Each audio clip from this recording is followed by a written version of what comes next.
Hey guys, it's me, TheTacticalBrit, and today we're looking at a brand new weekly series which will be on this channel every Friday. Now this is a series called Inspector Gadgetfield, which was made by my Twitter followers, and it's a series where we will be taking an in-depth look at the variety of Battlefield gadgets in the game and how we can use them effectively in Battlefield 3, Battlefield 4 and Battlefield Hardline. Now in today's video I thought I'd start off relatively strong, and we're going to be looking at the unsung hero of the Battlefield franchise, and that is of course the MP-APS.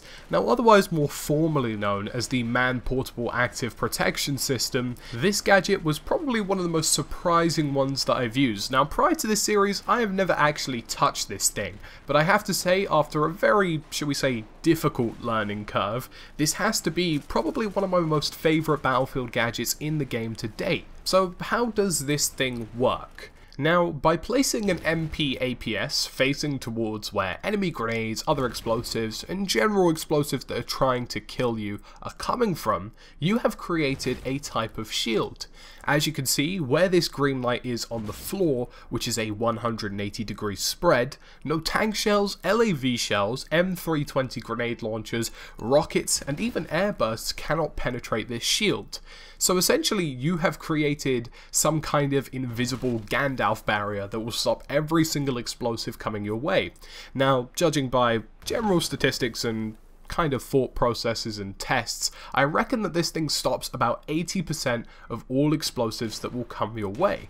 Now when you place an MP-APS, there is a slight delay before it activates. Once green, it ensures that you and all of your teammates are relatively well protected.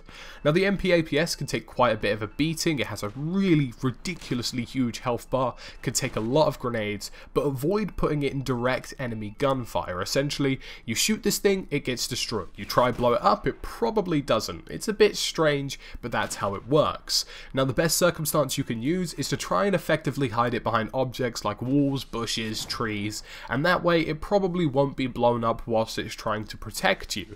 Now you can quickly refuel an MP-APS by essentially throwing down an ammo crate and picking up another one. There is no significant delay timer to how quickly you can pick up an MP-APS from the ammo box, so it should be really easy to replace one, which will restart again in 3 seconds once you drop it down.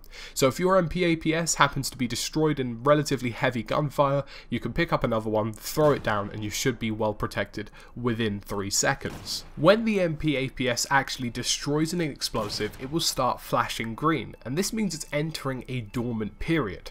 Now this will last for about 4 seconds, but then it will eventually turn red, showing that you are not protected, before turning green again after roughly 9 seconds. So essentially it gives you quite a lot of protection, but once something actually is destroyed, it kind of cancels that protection for a limited amount of time. Now if you're under incredibly intensive fire, like I mentioned before, by throwing down an ammo crate, picking up another MP-APS and placing it again, there is only a 3-second warm-up period. So rather than waiting for 10 seconds for this one to cool down, there is a 3-second restart period if you place another one in the same position. And that's a great option for being under relatively difficult situations. So for example on Metro and Locker. One relatively unknown thing is that you can actually control your MP-APS and rotate it. Now this thing is a complete 360-degree turning machine, so essentially the direction you face it in should be the direction of which explosives are coming from, and the opposite direction it's not facing is the area that you want to protect. Now this means if you're under incredibly intensive fire, and you guys know this situation in Metro and Locker and every other clusterfuck map that exists in Battlefield, you have the opportunity to protect your team in a more dynamic kind of circumstance. It means that you can change the direction of defense and make sure that the pressure that you're trying to maintain is still there. So you cannot be destroyed by explosives, which means you're going to have more manpower. So what is the best way to actually use this thing? It seems like something which could be incredibly powerful in lots of various different circumstances. Now the favourite kind of tactic I like to use was placing it in those advancing clusterfuck areas, and you guys know exactly what I'm talking about. If you're trying to push forward on Metro and Locker, you hit these really tight alleyways, especially for example at the C position in Locker, and it's very difficult to move forward. Now the best way you can actually use this thing is by reducing casualties as much as you can. So for example, if we were on Locker and we were at Objective C, there can be a time where there'll be about 20 players on either side of the corridor trying to advance into the opposite objectives. So what that means, by placing an MP-APS, you are significantly reducing the amount of teammate casualties occurring because you are evidently reducing the amount of explosives. Now what that means is that you have more manpower, and the more pressure you maintain with more manpower, the more likely it is the people on the opposite side of the MP-APS, your enemies, will be killed more efficiently.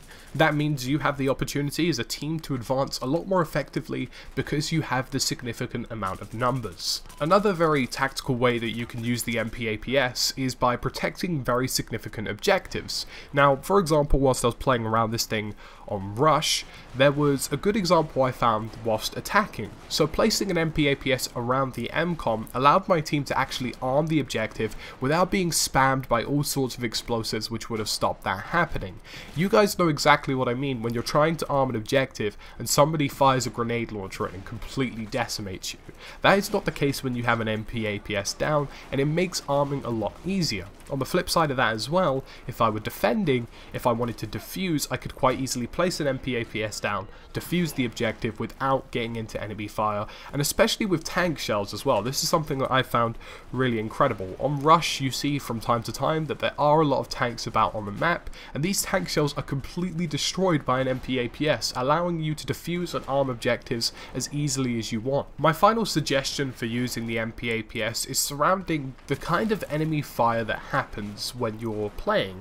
Now, for example, there are these situations where you get into a good position, you think you're in a very nice spot for a good amount of time, but then the enemy kind of sort of finds you out, if you know what I mean. So you'll be sitting there kind of playing around, killing lots of enemies, but then they'll know where you are and they'll come at you with like the full-blown fucking team cavalry. We're talking tanks, we're talking grenade launchers, we're talking every kind of explosive to diminish you from that position. The MP-APS, by being placed down, makes that completely impossible. You will basically be protected for a very vast amount of time whilst being completely attacked from every kind of direction. That complete 180-degree barrier will keep your area secure and even give you the opportunity to safely move out of a position without being killed. That's one of the most effective ways I've seen it being used. So guys, that's me for today, the Tactical Brit. I hope you enjoyed this video and I hope you like this brand new series. So let me know how you feel about that in the comment section below. Make sure you hit that like and subscribe button. Also, if you'd like to do me a favor as well,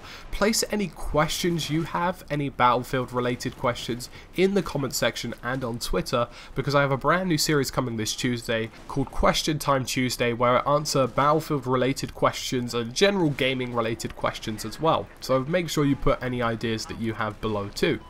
As always, thank you for watching fellas. It's been me, Lachlan, and I'll see you again in another video very soon.